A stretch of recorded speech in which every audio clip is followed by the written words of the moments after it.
আসসালামু আলাইকুম বন্ধুরা, আজকে আপনাদের নিয়ে এসেছি এক অসাধারণ সুন্দর জায়গায়। সামনে বিশাল নীল সাগর, পাশে শক্ত বড় বড় পাথর, আর চারপাশে শুধু ঢেউয়ের মিষ্টি শব্দ।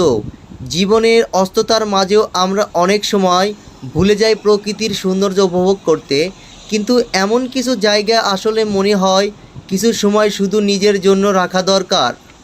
দেখুন দেখুন বন্ধুরা, সাগরের ঢেউগুলো কত সুন্দরভাবে তীরের দিকে ছুটে আসছে, কখনো বড় ঢেউ কখনো ছোট ঢেউ, আর প্রতিটি ঢেউয়ের মধ্যে যেন আলাদা একটা গল্প আছে।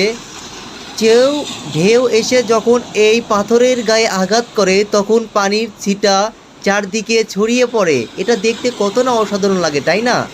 দেখতে যতটা সুন্দর লাগে, শুনতেও ততটা শান্তি লাগে। প্রকৃতি নিজের মতো করে আমাদের মন ভালো করে দেওয়ার চেষ্টা করে। এই পাথরেরগুলো বছরের পর বছর ধরে সাগরের ঢেউ সহ্য করে দাঁড়িয়ে আছে। ঢেউ আসে, আঘাত করে, আবার ফিরে যায়, কিন্তু পাথরগুলো ঠিক আগের মতোই শক্ত হয়ে দাঁড়িয়ে থাকে। আমাদের জীবনও অনেকটা সময় এমন, জীবনে সমস্যা আসে, অনেক বাধা আসে, কিন্তু ধৈর্য ধরে সামনে এগিয়ে যেতে হয়। সাগরের দিকে তাকান, একটা অন্যরকম অনুভূতি হয়।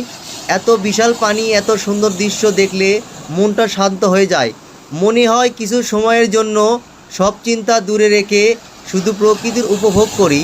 যারা প্রকৃতি ভালোবাসেন তাদের জন্য এমন জায়গা সত্যি অনেক বিশেষ। একটু সময় বের করে পরিবার, বন্ধু কিংবা নিজের সঙ্গে এমন সুন্দর মুহূর্ত কাটানো দরকার। আল্লাহর সৃষ্টি কত সুন্দর, যত দেখি ততই ভালো লাগে।